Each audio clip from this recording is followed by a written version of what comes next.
Hi there, adventure riders. Haven't done a video in a while because several things. I started working again with an engineering company. I'm an engineer, and so they have piled it on me, which is good because I need the extra cash because I traded in the Pan American on a 2022 Road Glide ST. ST being sport, and we'll walk around that bike in a little bit. The reason I traded in the Pan American, it's a great bike. I took it on the tail of the dragon. It ate it alive. It just became unreliable.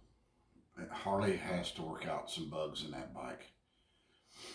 So that being said, some of the problems I had was I bought the field tool kit. So when it came time to adjust the chain, I had the ability to do it. First thing right off the bat, the 26 millimeter wrench that came with it, or I'm sorry, 36 millimeter wrench that came with it, it bent. And there's 100 pounds of torque on that nut. And so it bent trying to undo it. And so that right off the bat, the toolkit is pretty much useless. You have to do a lot of things to adjust it. Number two, that being said, with the chain adjustment, there's no marks on the swing arm and the alignment axle tab. So you really don't know where the axle is. What I used was an inside diameter tool that you can measure the inside of the diameter of a small pipe or small piece of tubing. And you can buy that at Harbor Freight. And also for the axle nut, I bought a 36 millimeter 3/8 inch drive nut. They use those sockets to take off inline oil filter on say like a Chevy Ecotec. Those small 4-cylinder front wheel drive motors use either 26 or 36 millimeter. And then I went to Harbor Freight and have a really cool extendable breaker bar. So it collapses to be very short and fit inside the toolkit, and then it will extend out. Probably about maybe 8 to 12 inches long. It's not very expensive. I advise any off-rider to purchase one of those from Harbor Freight, 3/8 drive breaker bar. And I'm not being sponsored by Harbor Freight, but they just have some stuff at Harbor Freight's good. I know most of y'all been to Harbor Freight. Some of it's good, some of it's outstanding, some of it's junk. The breaker bar certainly has capability of torquing that nut down to 100 pounds of torque. There's no problem with that. And number two, that's another thing. It's 100 pounds of torque. You kind of have to feel how that goes. I was going to come up with a system where I mark the nuts on both sides where it's located, and then after it's torqued down, mark it where it's located. So I knew out in the field if I had to adjust the chain, that was every 500 miles, I would have been able to do that. But that video is not going to happen now because the bike's gone. Also, they told me I could plug in my auxiliary hot wire suit in one of the auxiliary jacks underneath the seat. So I did that. It blew a fuse. It blew a 7.5 mini fuse. Lucky for me, one of my friends had that fuse, and we really didn't know which one it was. It was really hard to see if it was burnt out. I just tried it. It was pure luck that I nailed it and got the bike started. Pure luck. If I'd have been out on the trail somewhere 50 miles out, which is easy to do, you've got a 2-day walk. You can only walk about 20 miles a day, and you're going to have a pack on you because you got to spend the night. Then you get to a road, then you got to find somebody to take you somewhere to get the part. If you don't know what the part is, you got to get a hold of a Harley dealership and somehow figure out a way to get that bike out of there to a Harley shop. It's just not as reliable as, say, the BMW KS 1200 or the African Twin. Another thing with the Pan American is after it warmed up, you get to a stoplight or something like that, you cannot get it in neutral. It would not go in neutral. I mean, I did everything I can. I said, well, rock it back and forth. I did that. They said, well, we'll let out on the clutch a little bit and grab some gear. I did that, and then it just wouldn't go in after it got warmed up. Now, when you turn the bike off, it went into neutral fine. But I really didn't feel like every time I come to a long stoplight, turn the bike off so go in neutral and start it back up. That wouldn't be very good for your starter. So that was happening. The tires don't last very long. They really don't. 15,000 miles if you're lucky, and they're wore out. Also on that bike, I'd put the Screaming Eagle muffler on it, and also the Screaming Eagle air cleaner. Very hard to get to. Very difficult. You're out in the field and you got to clean that air cleaner. You're not gonna like it. Let's see what else. Oh, the straw that broke the camel's back. I was getting ready to pull out on the freeway, and there were oncoming cars, and they were being stubborn. They weren't letting us. They weren't making way to let us get out. So we had to gun our bike. So I put it in first. I took off, and I go to hit second, and it went into neutral. And it's the first time the bike ever did that. And I grabbed some throttle, and I revved it to 9,500 RPMs. The red line's 8,000, so I revved it to 9,500 RPMs, and I over revved it without being on a load, without it being on a load. And so, and normally, I mean, when I grab some throttle, I get going and I let off. But this here, you know, I mean, I did, because I wasn't going anywhere. I just over revved it, and then on where the ride mode indicator is on the dash, up came this little yellow triangle, and the ride modes were rendered useless. I couldn't change from sport to rain to regular ride or whatever, the different ride modes. It just stayed in no ride mode. So now I didn't have ABS. It was just regular, you know, all ride modes that was strictly for the dirt ride mode. It didn't have anything, no ABS, none of that, no wet ride, nothing. It was just straight motorcycle, and that bike with 150 horsepower, I was having to be really careful letting my clutch out because I didn't want to pick the front end up. You know, I've never been able to wheelie. Even when I was a kid, when I had a dirt bike, I'd wheelie. One time I did get a good wheelie and I fell off the bike. I just never could wheelie, so I'm kind of afraid of picking the front wheel up and pulling a wheelie. I'm just I usually crash. Some people can wheelie and hang on the bike and drag their feet and drag their hands. Not me. I'm not a wheelie man. I could jump my dirt bike okay, but I couldn't wheelie it, and I got laughed at a lot. So that being said, after the yellow marker came on, the yellow triangle, when we got back to the rally, I was pretty upset, of course. Brand new bike and just giving me nothing but heartache after heartache. I told buddies that I'm going to trade it in. They thought I was kidding because they knew I really loved the bike. And that's exactly what I did. I went into Bluegrass Harley Davidson, and one of the salespeople there, I'm not kidding, his real name is Thumper Hogg. Really cool guy. And I called him up and said, hey, Thumper, this bike's not working out for me. I want to get a Road Glide. And the reason I picked the Road Glide is before I had the Pan American, I had a Harley Davidson Street Glide Special 2019. Great bike. And after the Pan American started breaking down, I started having regrets. But the one thing I learned from the Pan American is that front end, the bike turned so great. And so I decided to try a Road Glide, took it out, rode it on the freeway, and the bike handles absolutely wonderful. And I think I have some pictures of my Pan American. I'll put them up here on this video to show you what it looked like. Okay, that's it.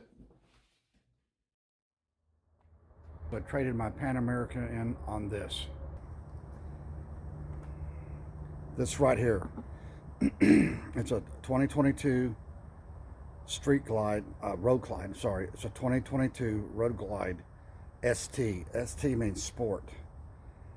And so this is it. And I've had it out, and I've got about 1,200 miles on it now. And it's a beautiful bike. Let's walk around and look at it.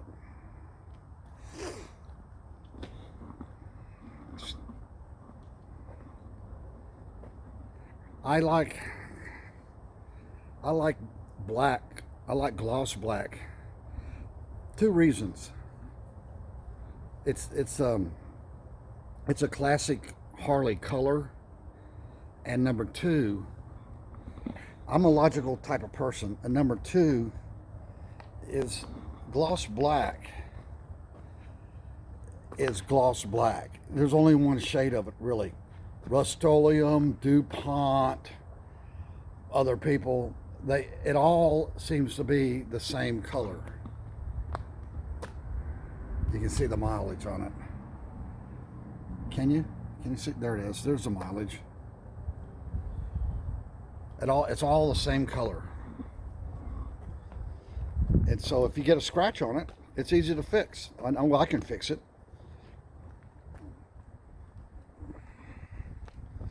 So it's a great bike. And I bought it. Believe it or not, I bought the bike for the way it looks. I like these colored rims. It's kind of a copper color. You can see in the heads, I don't know what that is in between the jug and the head. I guess it's just part of the head, but I like that accent color. You can see. But what I didn't know is that it was a 117. I had no idea. I just told Thumper that I wanted this bike, and they got me into it. And I didn't realize it had a solo seat. And also, you notice here, no passenger pegs. So it's a solo bike, which is fine with me. You can, if you want to add passenger pegs to it and a different seat and all that, you can. Here's the deal for the passenger seat. So that's it. That's the new ride. The Pan America just wasn't working out for me.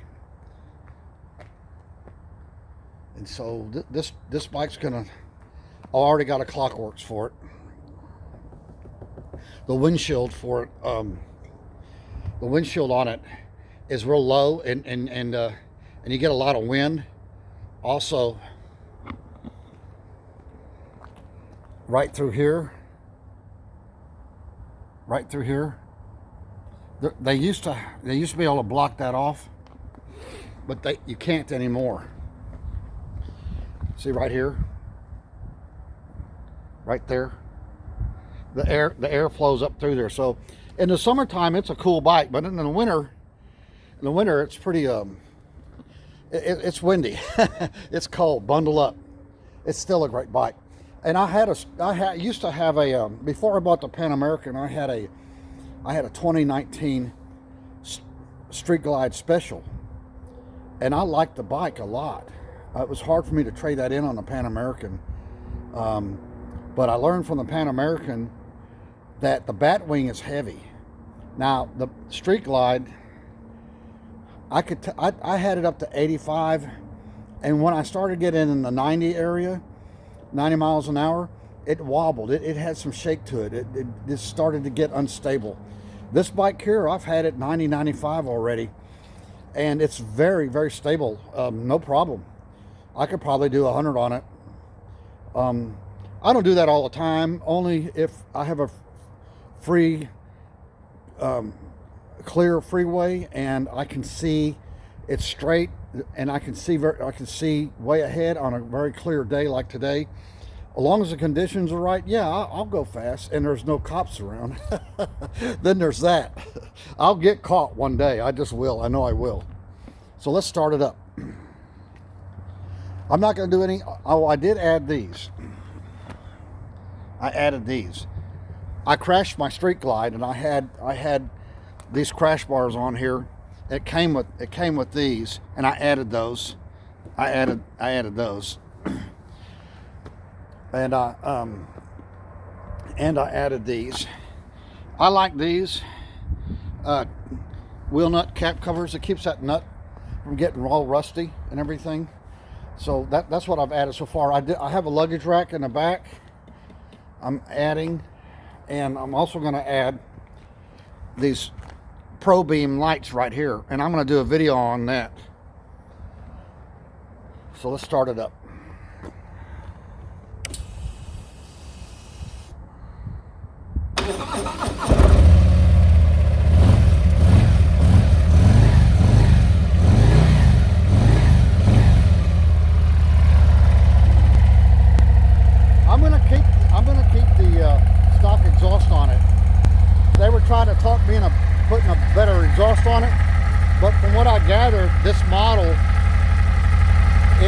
Screaming Eagle engine. So the air cleaner Screaming Eagle, which is over here, this right here, that came stock. That's a Screaming Eagle.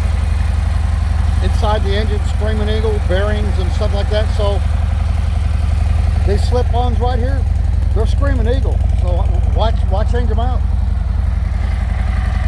She's just ready to roll. Great bike. I'm also going to do a video on how to put in